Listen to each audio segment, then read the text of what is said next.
ఎప్పటికప్పుడు వార్తల కోసం దండూరా జనం గుండె చప్పుడు న్యూస్ ఛానల్ ను సబ్స్క్రైబ్ చేసుకోండి.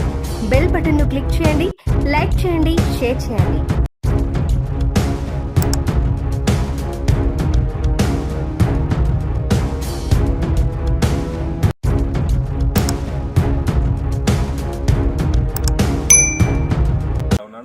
ఈరోజు తూప్రాన్ మున్సిపాలిటీలో మరి 6వ బూత్లో ప్రచారం మొదలుపెట్టడం జరిగింది.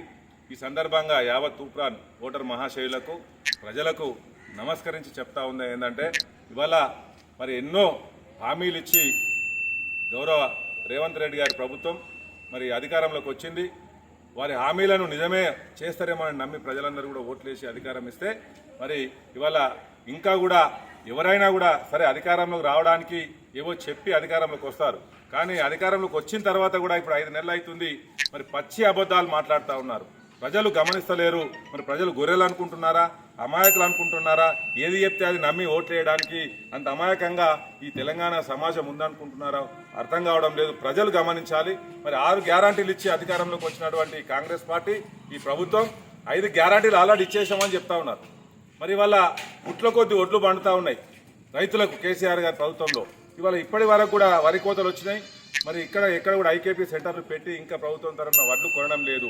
మరి కళ్యాణ లక్ష్మి ఇచ్చిండ్రా, తులం బంగారం ఇచ్చిర్రా, ప్రతి ఇంటి మహిళకు 2500 ఇచ్చిర్రా. ఇది 5 గ్యారంటీలో లేదా?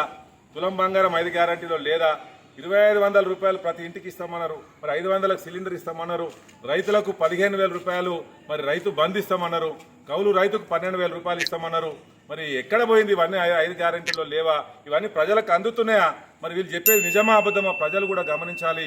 ఇన్ని పచ్చి అబద్ధాలు మాట్లాడుతున్నటువంటి కాంగ్రెస్ పార్టీకి మరి తప్పకుండా ఓటుతోని బుద్ధి చెప్పి అబద్ధాలు మాట్లాడితే ప్రజలు తిరస్కరిస్తారు అనేది కాంగ్రెస్ పార్టీకి తెలియచేయాల్సినటువంటి అవసరము మన ప్రజలందరికీ ఉందని సందర్భంగా తెలియజేస్తూ, మరి ఈ రోజు ఒక రైతు రుణమాఫీ 2 లక్షలు చేసే కథ 6 గ్యారంటీలు అయిపోయినాయని మాట్లాడుతూ ఉన్నారు. ఇది నిజమా?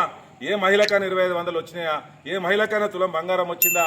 పూర్తిగా ప్రభుత్వం గాలికి వదిలేసి, ప్రజలను గాలికి వదిలేసి ఇష్టం వచ్చినట్టు మాట్లాడి మరి వాళ్ళందరూ కూడా గౌరవ ముఖ్యమంత్రి గారు తన స్థాయికి మరిచిపోయి చాలా ఘోరంగా కేసీఆర్ గారి గురించి మరి మాట్లాడుతూ ఉన్నాడు. అలాంటి మాటలు సమంజసం కాదని సందర్భంగా తెలియజేస్తూ, దీనికి ఒకటే మార్గం, మరి అభివృద్ధి వైపు తూప్రాన్ ప్రజలు ఉండాలి. గతంలో తూప్రాన్ ఏ విధమైనటువంటి అభివృద్ధి జరిగింది గౌరవ ముఖ్యమంత్రి గారి హయాంలో, కేసీఆర్ గారి హయాంలో, హరీష్ అన్న గారి ఆధ్వర్యంలో మరి ఎలాంటి అభివృద్ధి జరిగింది? ఇవాళ మరి కాంగ్రెస్ ప్రభుత్వం వచ్చి నుంచి రేషన్ కార్డులు ఇవ్వలేదు, పచ్చి అబద్ధాలు మాట్లాడుతూ అది ఇస్తాం ఇది ఇస్తాం ఇంకా కూడా మాయ మాటలు చెప్తూ మరి ఇంకా ప్రజలకు నమ్మియాలనేది మరి ఉద్దేశంగా కనిపిస్తుంది. కాబట్టి ప్రజలందరూ గమనించి ఈ నెల 13వ తారీఖు నాడు ఓటు ఉంది కాబట్టి ఓట్లు వేసే రోజు పోలింగ్ డే